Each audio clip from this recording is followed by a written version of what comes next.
October is National Breast Cancer Awareness Month, and as you know, Channel 4 is a proud sponsor of the Susan G. Komen Race for the Cure this year. All of us are going to be out there either walking or running the 5K.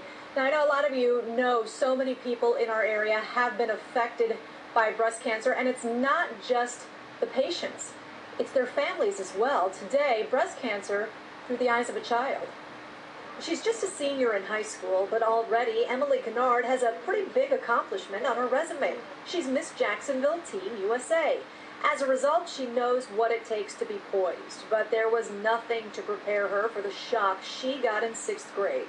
She learned her mom, Betty Jo, had breast cancer, but she didn't find out until weeks after the diagnosis.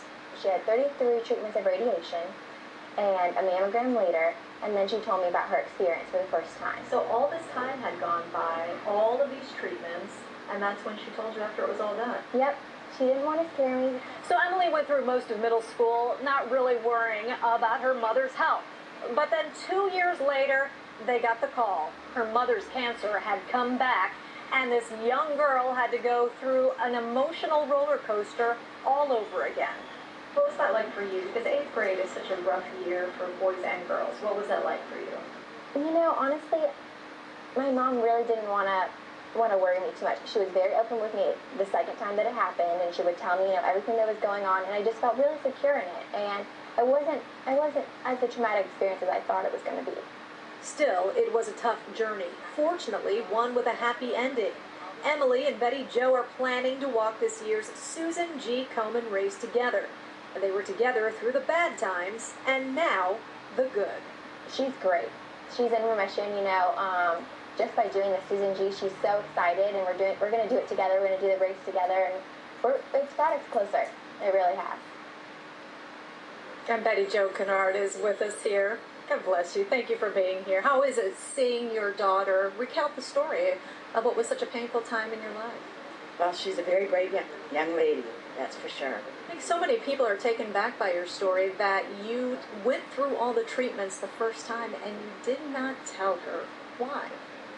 Well, we felt that we didn't want to alarm her at such a young age, and we knew that the prognosis was going to be wonderful.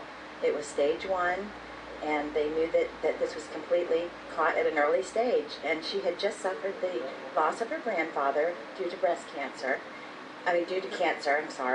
and she was very afraid of that word, cancer. So we just thought it best to, keep her, just let her have a normal life. How much time elapsed between your diagnosis and when you told her?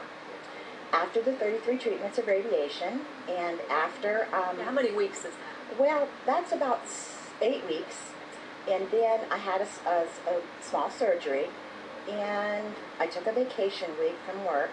A mammogram later, I told her, after I've got my prognosis, that I was going to be fine. Betty Jo, what would you tell other parents to tell their kids? Obviously, it's a very personal decision, a very personal issue, but how would you coach them?